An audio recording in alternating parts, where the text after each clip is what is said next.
Hola, buenas noches, buenas tardes. Gusto saludarlos de nueva cuenta a través de las cámaras de Canal 5 de televisión Cara Sucia, a través de Servicavisa SADCB. Es de nueva cuenta un placerazo compartir con ustedes esta tarde una hora de programa Contacto Jurídico.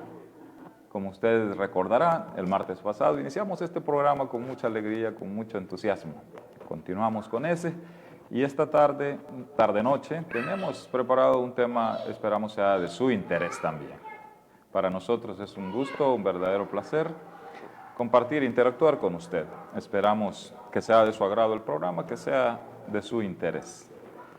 Recuerde que puede vernos a través de la pantalla de Canal 5, cable de Servicavisa, y también puede vernos a través de Facebook, a través de la página Canal 5 Cara Sucia. Estamos transmitiendo en vivo a través de Facebook Live. Muy bien, antes de entrar al tema, quisiera recordarles cuál es la naturaleza de este programa. Hemos dicho, queremos ser como una especie de transmisores de ideas, de cuestiones legales, de cómo resolver cuestiones legales, de cómo conocer la formas de resolver o de afrontar diferentes situaciones legales que se presenten en la vida cotidiana de usted, amigo televidente. Hemos insistido y lo seguiremos haciendo, que está dirigido el programa sobre todo a personas que no son conocedoras del derecho. Así que insistiremos en esto de tratar de abordar los temas desde una óptica no tan profunda, tratando de usar un lenguaje comprensible, sencillo, para facilitar así el entendimiento de las diferentes temáticas que abordemos. El tema de hoy, como ya había sido anunciado, versará sobre la estructura del proceso penal. El proceso penal es de sumo el de mayor impacto en las personas, puesto que se establecen reglas que tienen por objeto sancionar conductas, sancionarlas desde la óptica penal, es decir, delictiva. La regla general nos indica de que las sanciones por la comisión de delitos es la prisión, aunque hay algunos casos en que hay faltas y delitos de menor envergadura que son sancionados de manera más suave, llamémoslo así, con penas diferentes a la prisión, con multas, incapacidades para el ejercicio de algunas funciones, etcétera, etcétera. Bien, pero antes de entrar en esto, quisiera abordar una temática y quizás trataré en cada programa de hacerlo así, de abordar algún tema que sea de interés, sobre todo para nuestros amigos de nuestra población, de nuestro municipio de San Francisco Menéndez, tanto los que están acá en el país como los que están fuera. Sabemos que hay una comunidad grandísima de gente de nuestro municipio, de hermanos nuestros, que por diferentes circunstancias tuvieron que dejarnos acá. Así que vaya para ellos nuestro saludo y vaya para ellos también nuestros temas que ojalá sirvan de algo o de mucho. La temática por hoy que quisiera abordar, bueno, ustedes saben que estamos siempre muy atentos y de alguna manera involucrados en el quehacer deportivo de nuestro municipio.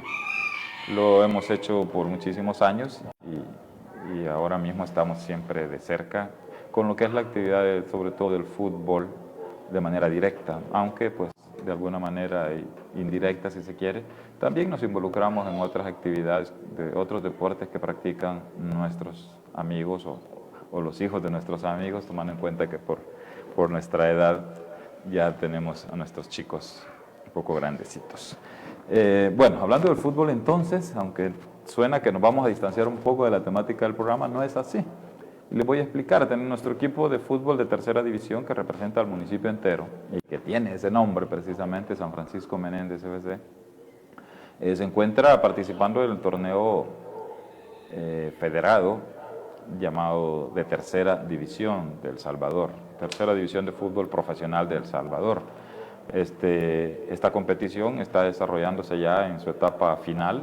El torneo data desde agosto del año pasado y se terminará aproximadamente en mayo, principios de junio. Entonces estamos en eso, en el torneo clausura o de cierre, como también es conocido. Así nos encontramos entonces con que el equipo está participando y siendo protagonista. Este torneo está siendo de mejor rendimiento que el anterior. Entonces, tenemos ahora una situación. El fin de semana recién pasado se dio un partido muy especial que se peleó, se luchó, se tuvo control en su momento, pero al final fue un empate a 2 que supo a derrota, si se quiere. Estábamos en casa, se tuvo ventaja de 2 goles por 0 y ahora, pues al final del partido se tuvo que aguantar un empate a 2. Eso generó disgusto en la afición, en dirigencia, en los jugadores mismos, y hubo algunos incidentes que lamentar. Vamos a esperar. El rendimiento del árbitro ciertamente no fue el mejor. Se ha tenido acceso a videos sobre el partido y efectivamente se nota que hubo mala actuación arbitral. Pero bueno, al final, ¿por qué traemos esto? Bueno, porque hay reglas, hay leyes que rigen este torneo. Hay un conglomerado de leyes que rigen las competiciones de fútbol, hay bases de competencia, hay reglamentos de la liga, hay un estatuto de la federación, hay un código disciplinario que debe ser respetado por todos. En fin, hay una serie de regulaciones y estamos a la espera, estamos algo así como en capilla ardiente con esta situación, porque el equipo de fútbol está a espera de qué es lo que haya informado el equipo arbitral que estuvo presente en el partido sobre lo que se considera pueden ser incidentes. Así que estamos a la espera de que haya alguna resolución sobre ello. Se está haciendo lo propio como equipo para buscar que las sanciones no vayan a ser graves. Si es que las hay, no estamos diciendo que las va a haber automáticamente, pero dependerá mucho del informe del árbitro. Así que para los amantes del fútbol, los seguidores del equipo nuestro de tercera división de acá, les informamos que estamos pendientes. Esperamos que no haya afectación a la sede, a la localía. Es una de las sanciones que las leyes en materia de fútbol contemplan y como digo, estaremos a la expectativa. En todo caso, si se diera una sanción de ese tipo, se tendría que usar una cancha alterna que ya también está registrada ante la Federación de Fútbol, como es la cancha Indes de la población de Carasucia. Ya estaríamos informándoles oportunamente a todos los aficionados a través de nuestra página también de Facebook como equipo, para que pues, el respaldo siempre se muestre, sea donde sea que se juegue. Dicho esto, vamos a hacer quizá nuestra primera pausita. Vamos a entrar de lleno luego de la pausa comercial con el tema de la estructura del proceso penal, que como dije al principio esperamos que sea de mucho interés para usted.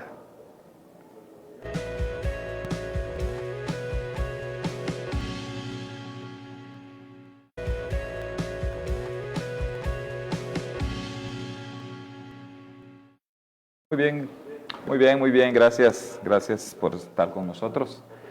Continuando con el desarrollo entonces de nuestro programita, mire, le quiero contar el tema de hoy, la estructura del proceso penal. Esto, como su nombre lo indica, ¿verdad? El proceso penal, ¿qué es eso? Pues el proceso penal es definido como el conjunto de normas jurídicas que regulan cualquier proceso de carácter penal. Cuando hablamos de carácter penal, hablamos de delitos, desde su inicio hasta su fin. Esto es el Estado, representado en este caso por la Fiscalía General de la República, contra los ciudadanos que por una u otra razón se ven envueltos en una situación delictiva. Todo ese procedimiento que se desarrolla, toda esa serie de actuaciones de las diferentes partes procesales y materiales de un proceso penal, pues es eso mismo, es lo que vamos a analizar un poquitito, ¿no? Vamos a tratar de usar, como decía, la mejor terminología para que nos comprendamos. La acción penal, que es la que pone en movimiento, digamos, el aparato estatal en materia jurisdiccional o judicial, en materia penal, funciona de la siguiente manera. La acción penal puede ser acción penal pública, hay una acción pública previa instancia particular y una acción privada. Vamos a explicar lo más sencillamente posible. Hay una gran gama de delitos que son de acción pública, es decir, que estos no requieren que nadie los impulse, que la acción se desarrollará de principio a fin, independientemente de la voluntad de las personas involucradas. La Fiscalía perseguirá todos los delitos de esta gama grande que hay, salvo los que yo mencionaba, los de acción pública previa instancia particular.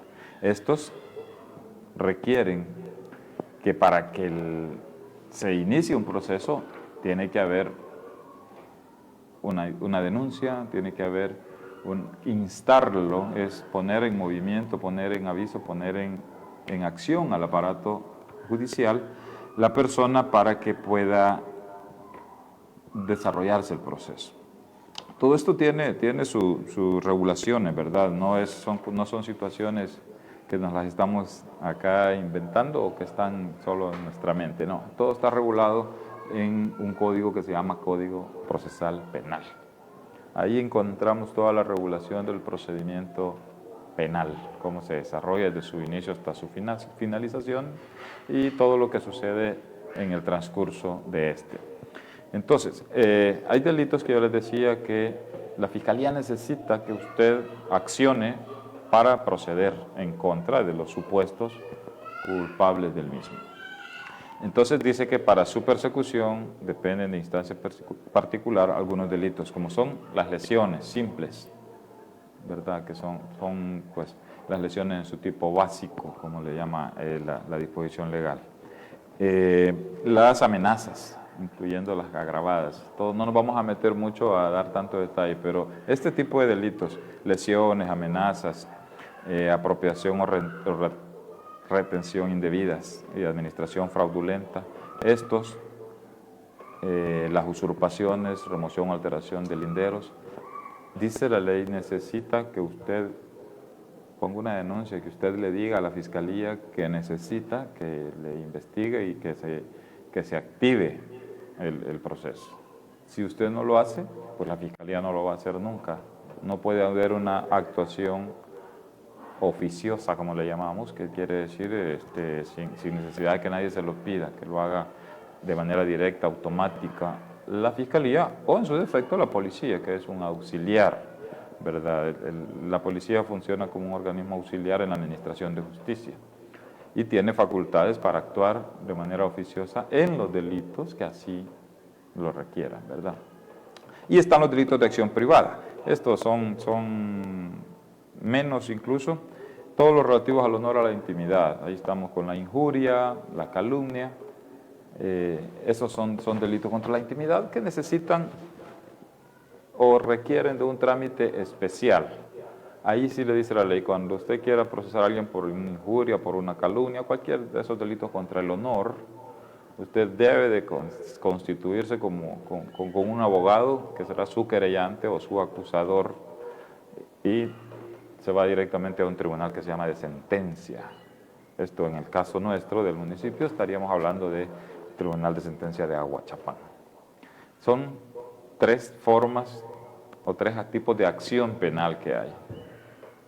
Las que se van automáticamente, que la policía y la fiscalía actúa sin necesidad de que nadie se lo pida, y aquí estamos hablando de delitos, de una gran gama de delitos, homicidios, temas de drogas, temas de contrabando, temas de delitos contra la libertad sexual, en fin, toda una serie de delitos que quedan, digamos, en el ordenamiento penal nuestro, aparte de los que yo les citaba, que necesitan instancia particular o que son de acción privada.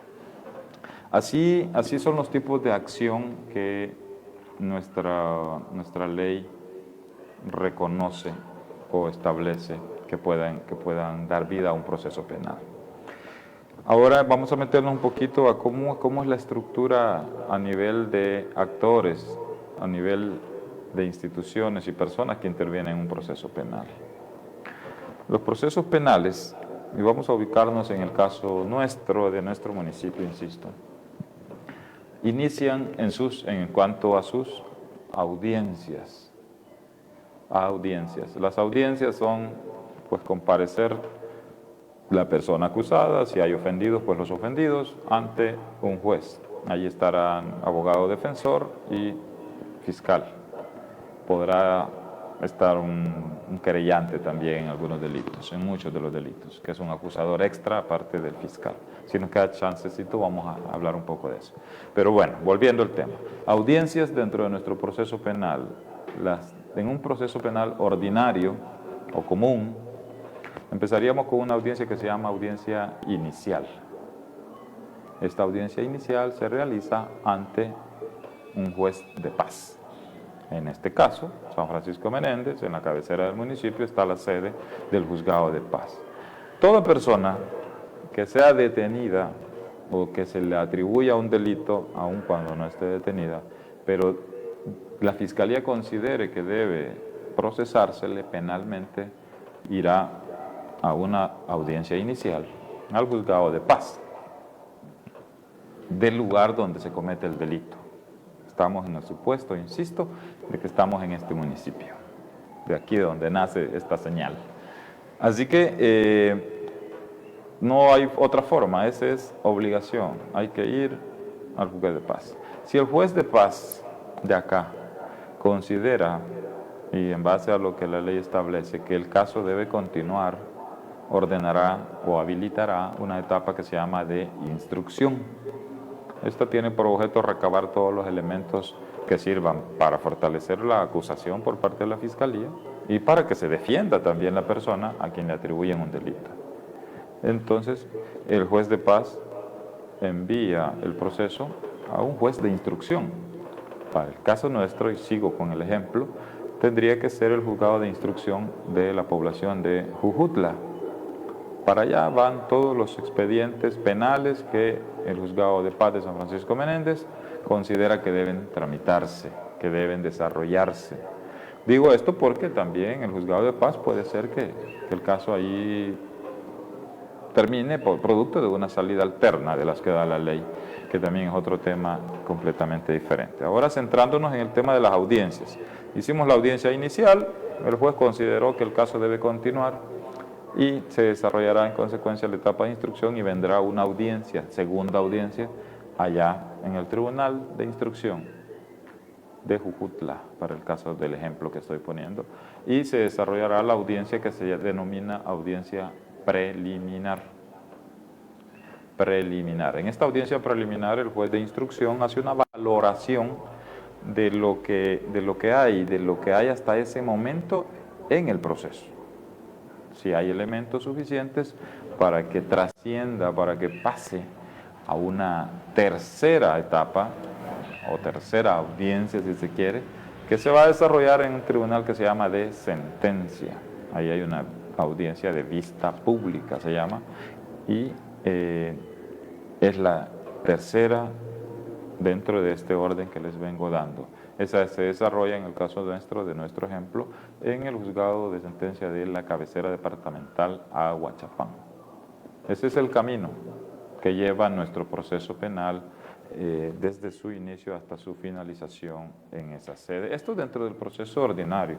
Por supuesto que la ley prevé la celebración de audiencias especiales para otras circunstancias, para abordar diferentes temas que incidentalmente aparezcan en la tramitación del proceso.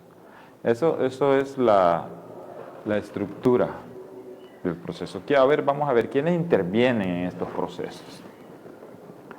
Cuando sucede un hecho delictivo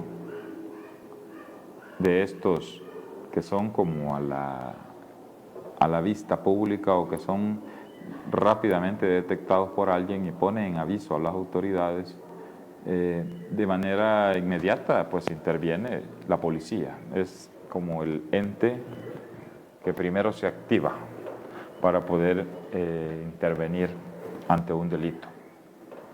Podemos poner un ejemplo, un homicidio de una persona.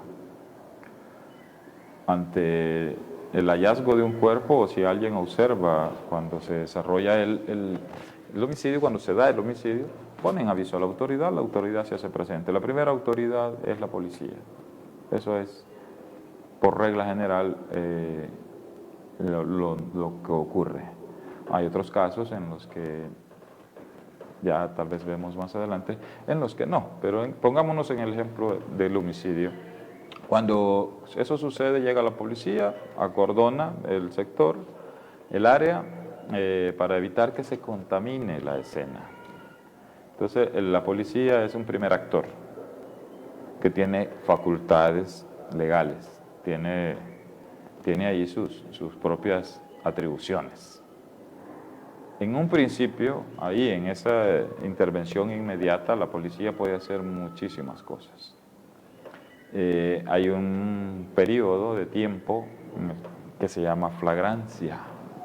¿Qué es la flagrancia? Pues mire, es un periodo de 24 horas que el Código Procesal Penal establece para que la policía pueda proceder a la detención de una persona que ha participado en un delito. El delito se cometió a las 6 de la tarde de hoy. Podrá la policía hasta antes de las 6 de la tarde de mañana detenerlo si lo encuentra, sin necesidad de una orden de la Fiscalía o una orden judicial. Esa es la flagrancia. Entonces la policía interviene en un primer momento para labores de resguardar y de hacer algunas diligencias, ver si hay testigos del hecho, algunas señales que pueda dejar el hecho, y luego pues tiene la obligación de reportar. Si como se trata de un homicidio, pues hay que activar a Fiscalía y a Medicina Legal para que procedan a realizar todo ese tema del levantamiento de la escena, que incluye pues el cadáver y todos los demás señales que hubiese dejado el hecho. Entonces intervienen ya en un segundo momento Fiscalía. Fiscalía, si detecta o si encuentra presuntos responsables y los tiene así como que identificados, pero no está detenido, podrá presentar el requerimiento, que es la solicitud que le hace al juez. Es con lo que se activa el proceso penal. La Fiscalía, que es el ente acusador, es el ente que representa al Estado como garante de que todo el mundo cumpla con las leyes. Entonces se activa con un requerimiento. Ahí, a partir de que el caso entra al control de la Fiscalía, la policía empieza a jugar un rol ya no directo. La actuación de él está supeditada a lo que la Fiscalía le diga. Hay una figura que se llama dirección funcional. Las directrices las da el fiscal que tenga asignado al caso sobre qué se va a investigar y en qué línea se va a investigar el hecho, cualquiera que éste sea. Entonces el fiscal, cuando tiene un caso listo para ser presentado ante los tribunales, lo hace. Presenta lo que se llama requerimiento, una especie de acusación, ¿verdad? El nombre técnico es requerimiento fiscal. Lo presenta ante el juez de paz en San Francisco Menéndez. Ahí tiene ya identificado e individualizado a la persona a quien le atribuye el hecho, sea que lo tenga detenido o no, pero lo tiene ya individualizado e identificado. Son cosas diferentes. Identificarlo es pues sus datos personales, es la persona fulano de tal y sus datos generales. Esa es la identificación de la persona. Y la individualización no es nada más que tener claro qué es lo que hizo esta persona. Una vez identificado e individualizado, le digo, presenta el requerimiento. Tiene pruebas de que él participó en un hecho, en el hecho delictivo. Se acciona entonces el juez de paz. Este juez de paz, ¿qué es lo que hace? Revisa el requerimiento que lleva toda la petición de la Fiscalía, cumple con los requisitos que da la ley y procede a señalar la audiencia que les mencionaba. La primera audiencia que dije es la audiencia inicial. Esa es la audiencia primera del proceso. El juez entonces, al recibir eso, tiene un plazo de 3 días para celebrar la audiencia. Me faltó decirles, y se lo aclaro ahora mismo, la Fiscalía, cuando recibe de la policía todas las diligencias sobre un hecho, todo lo que ha recabado, las actas que ha hecho, declaraciones que ha tomado, se lo presenta a la Fiscalía y la Fiscalía tiene 3 días para presentárselo al juez. Y el juez, ya decía, tiene 3 días para señalar la audiencia. En total, ¿se hacen cuántos? 6 días. Quiere decir entonces que si alguien, una persona, se ve involucrada en un hecho delictivo, es muy probable que deba esperar de entre el cuarto o al sexto día de haber sido detenido para que le celebren la audiencia, porque los primeros 3 días del plazo de la fiscalía es casi seguro que lo van a utilizar. Por regla general, presentan los requerimientos en el último día que tiene la fiscalía. Son 3, acordémonos. Entonces el juzgado puede celebrar la audiencia en el cuarto día, es decir, un día después de que se lo presenten, o el quinto o al sexto día. Entonces, allí pueden hacerse ustedes la idea, por sencilla la que sea la situación, por insignificante que sea el delito, la posibilidad de ir a una audiencia y que se valore su situación jurídica inicialmente es de 6 días. Puede ser 5, puede ser 4, no menos de eso, incluso de 3. Si la Fiscalía considera que el hecho realmente no constituye un delito que amerite mantener la detención, puede perfectamente ordenar su libertad y siempre le va a presentar el requerimiento, pero con unas reglas diferentes para tratarlo como es del reo ausente, del reo no detenido. Así las cosas, llega el proceso a la sede del juzgado de paz, y este juzgado de paz celebrará el día que indique la audiencia inicial. ¿Qué puede pasar en la audiencia inicial? Hay una serie de decisiones que puede tomar el juez de paz. La que es usual, la que por regla general se toma en estas sedes de paz, es ordenar que el proceso continúe y se torna como importante, como de lo principal, como lo relevante. ¿Qué va a pasar con la persona que llega procesada? ¿Continuará detenida? ¿O si está en libertad, se ordenará su detención?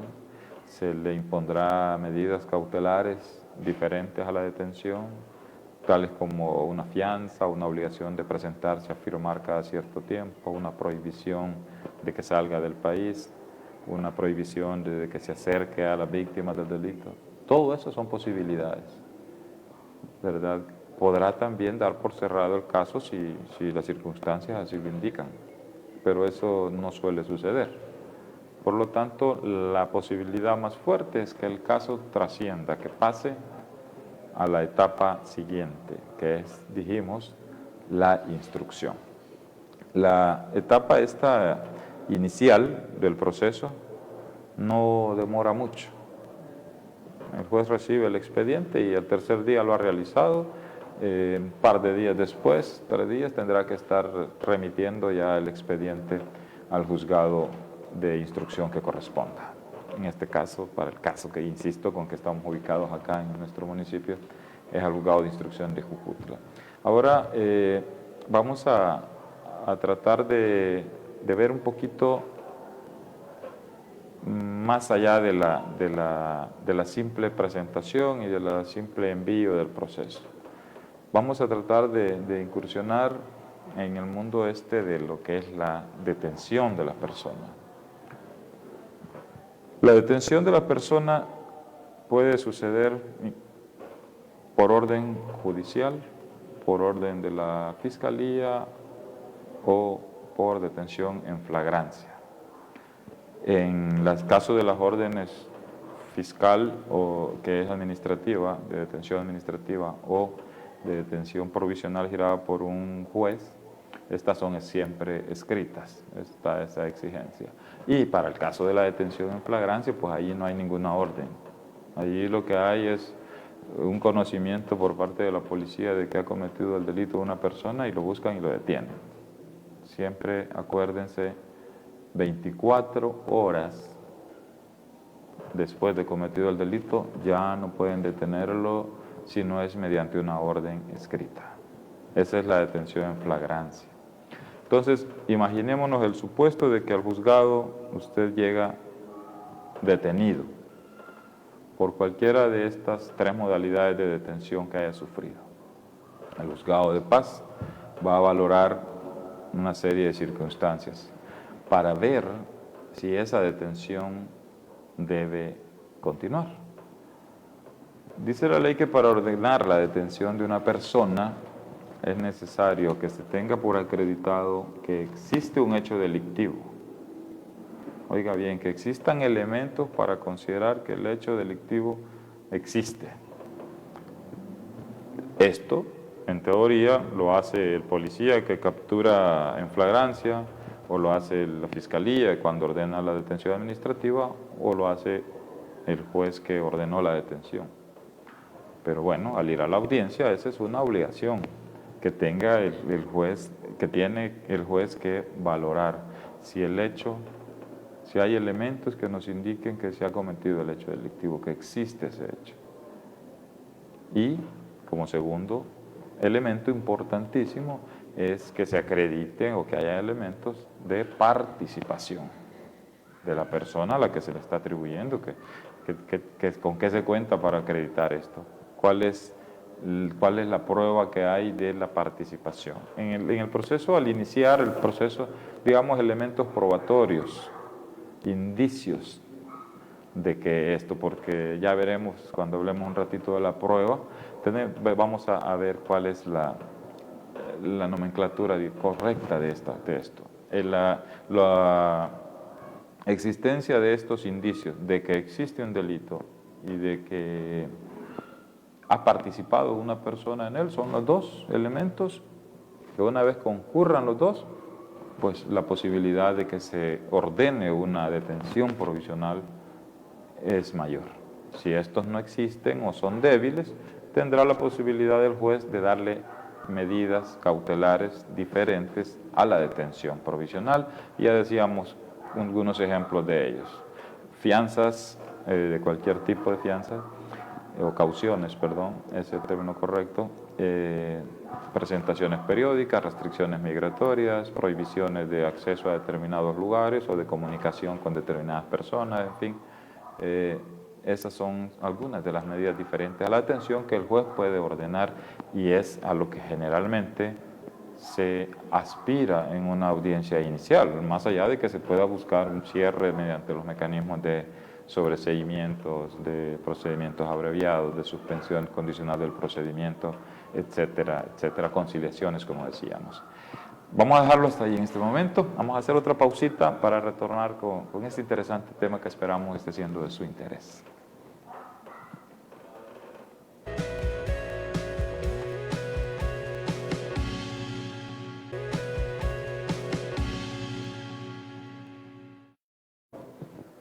Muy buenas tardes de nuevo. Continuamos con nuestro programa Contacto Jurídico.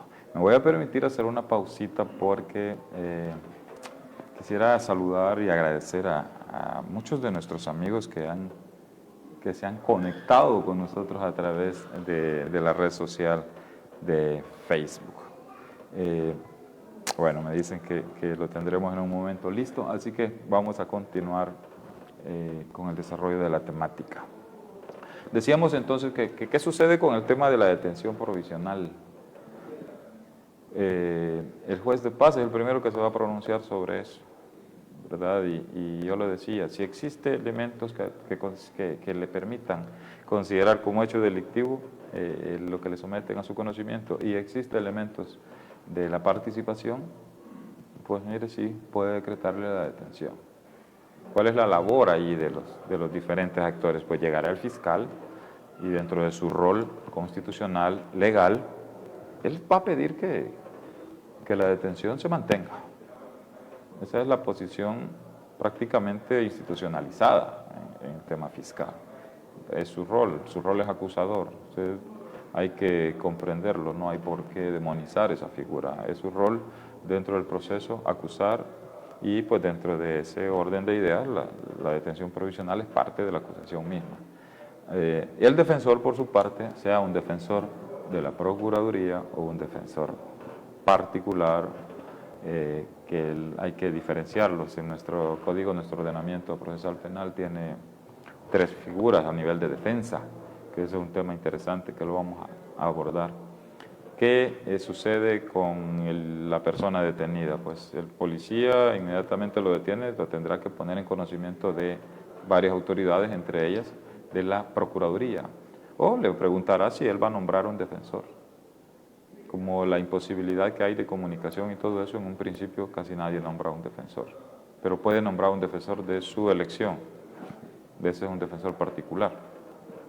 Pero llegado el momento de las audiencias suele suceder que la persona no tiene un defensor particular, un defensor pagado por él, electo por él, decidido por él o su familia, y entonces el juzgado ya tiene previamente acreditado a un defensor de la Procuraduría General. Este se llama defensor público.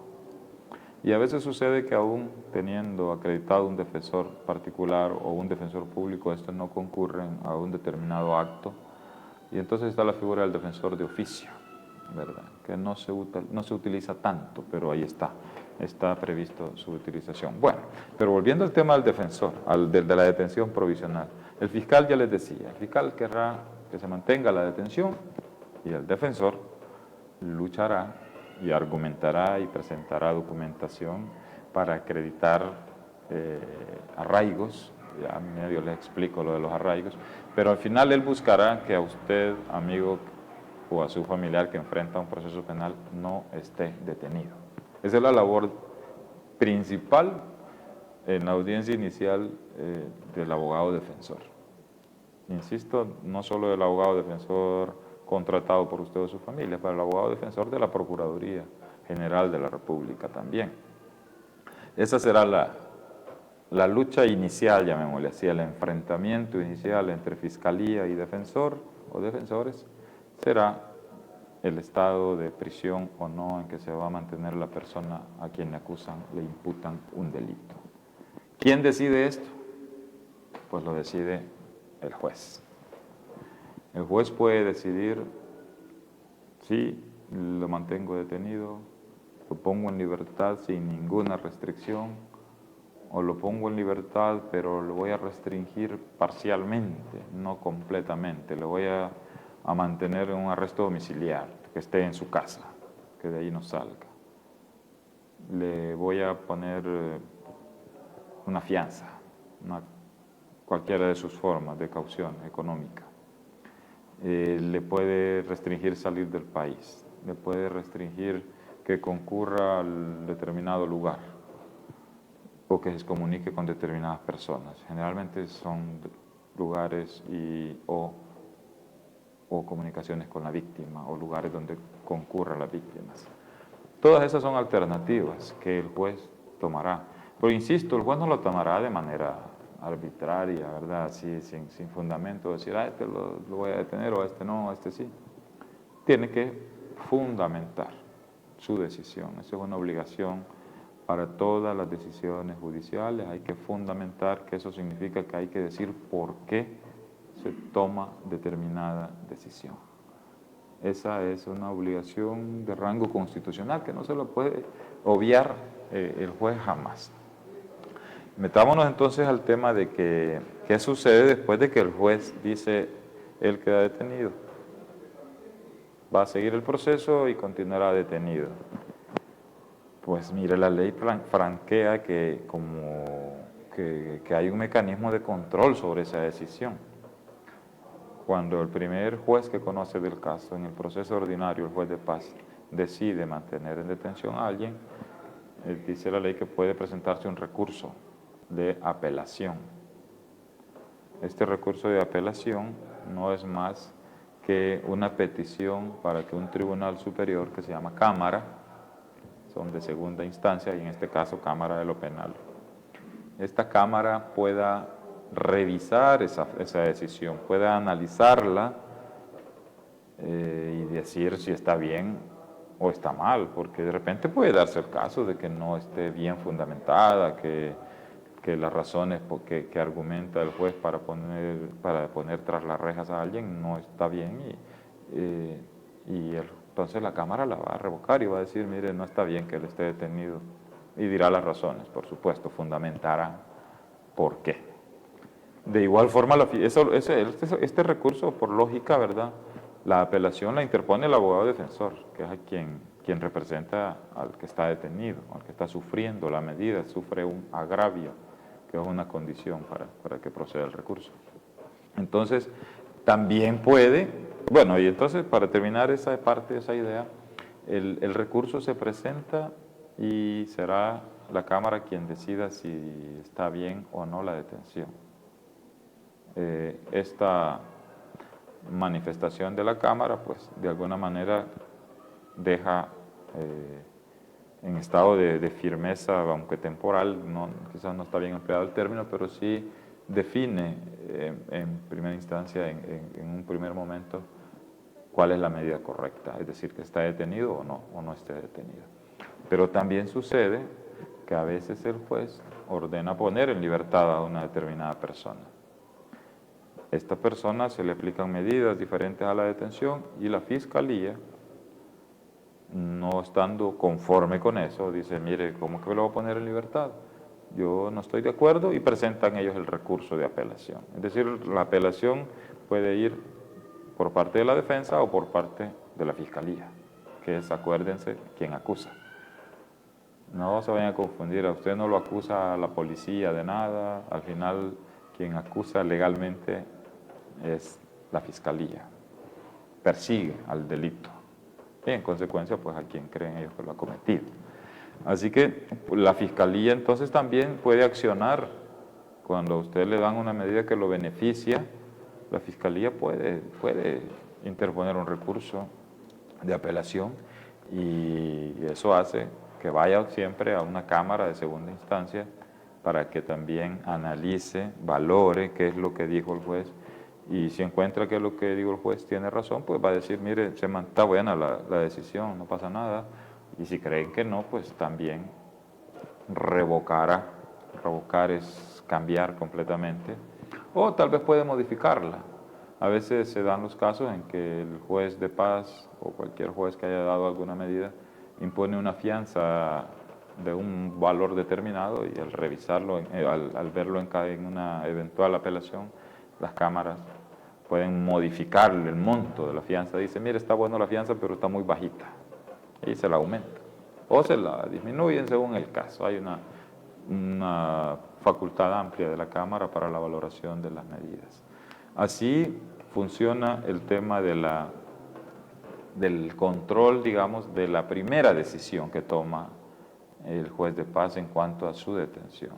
Hay muchos casos, yo conozco personalmente casos en los que eso ha sucedido, que el juez ha beneficiado con medidas cautelares diferentes a la detención a un imputado, a un procesado, y a través de un recurso la Fiscalía ha logrado que la Cámara ordene que lo capturen, que lo detengan, y viceversa. Ha habido casos en que el juez ha ordenado la detención de alguien y el defensor ha logrado plantear un recurso de apelación ante la Cámara que logra que esa orden dada por el juez sea revocada, sea modificada, y darle oportunidad de que la persona sea procesada en libertad. Eso sucede con mucha frecuencia. Si no se hace uso de las apelaciones, porque hay un plazo también de ley, ¿verdad? No puede venir a apelar de esa decisión del juzgado de paz cuando usted quiera.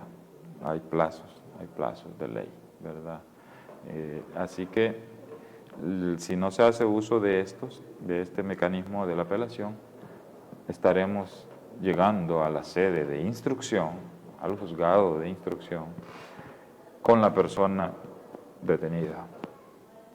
Desde la óptica de los defensores, podríamos intentar ahí, en la sede del juzgado de instrucción, solicitar una figura que se llama audiencia especial de revisión de la medida cautelar, que en este caso sería de la detención provisional. ¿Qué implica esto? Bueno, de que al juez de instrucción, que no ha emitido ninguna opinión sobre el caso, se le presentan documentos acreditando arraigos que tal vez no se tenían para la audiencia inicial. Se le presenta, ha habido ya alguna actividad probatoria también favorable para la persona a quien se le atribuye el delito. Es decir, las cosas cambian. Antes no se tenían acreditación de ningún arraigo, ahora ya se tienen. Buen elemento. Antes no había ningún testigo que tuviera palabras a favor del imputado. Ahora ya se tiene, ya está la entrevista ahí, o ya hay que sea una declaración jurada. Hay algo que haga variar la situación jurídica del imputado en su favor, y eso habilita para que se pueda celebrar una audiencia especial y se revise la detención en que se encuentra alguien. Esta es una medida que se puede prácticamente, esta audiencia, perdón, se puede solicitar en cualquier momento, en cualquier tiempo. La ley no restringe dentro de la etapa de instrucción y hasta antes de la vista pública, no restringe momento en cuanto a tiempo, no hay ninguna. Por lo tanto, puede perfectamente como abogado defensor activarse solicitando que se le señale esta audiencia, y llegará el defensor, y llegará el fiscal, y llegará el juez. Y en una audiencia expondrá cada uno sus argumentos, buscando, pues lógicamente, en el caso de la defensa, que el imputado sea puesto en libertad en virtud de todos estos elementos nuevos que hay, en virtud de esta variación que ha habido de su situación jurídica. El juez valorará, seguramente la Fiscalía mantendrá una posición de oposición a esto, y al final el juez tendrá que decidirlo. Hasta ahí nos vamos a quedar por este momentito. Vamos a otra pausita comercial, agradeciendo siempre a nuestros anunciantes, y regresamos en breve.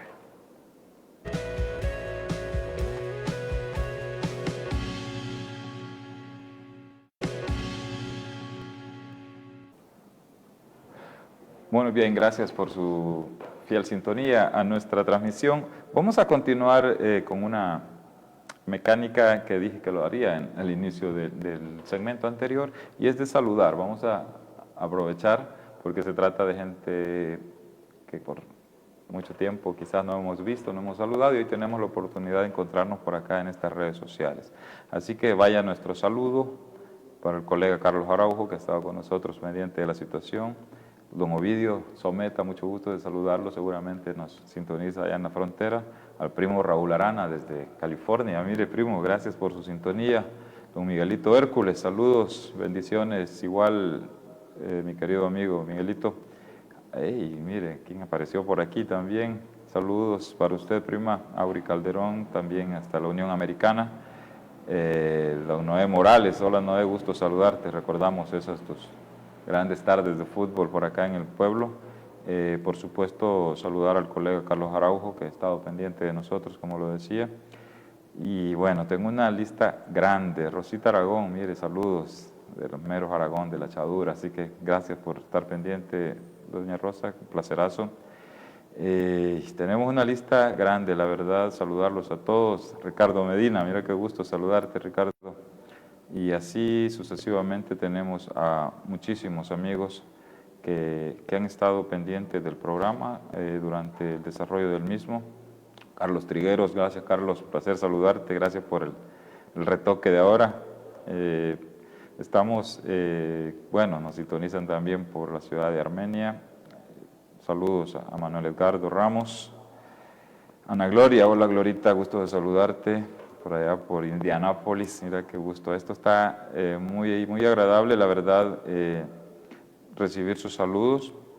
Nosotros agradecemos muchísimo, de verdad. Hola Chove, mucho gusto, Chove War, como es conocido en su cuenta de Facebook. Bendiciones igual para usted.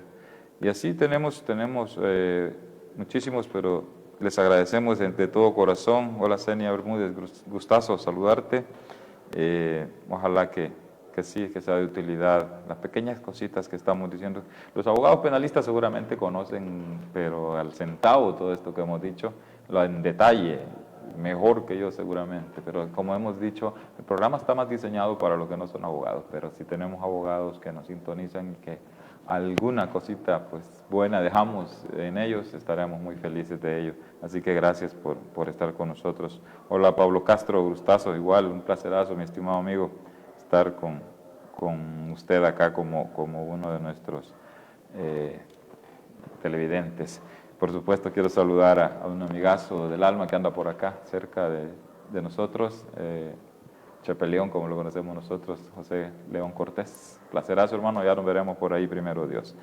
Bien, continuando y ya prácticamente para cerrar, porque mire que el tiempo se nos fue volando, debemos decir, nos quedamos pendientes, este tema es muy largo, traté de hacerlo así como de lo más sacar lo más esencial del proceso. Hay infinidad de cosas, pero no nos vamos a meter a esos campos porque pues, son muy técnicos y la verdad es que ya en el desarrollo de un proceso penal existe, imagínense, nos ponemos a hablar de todo el tema de las pruebas.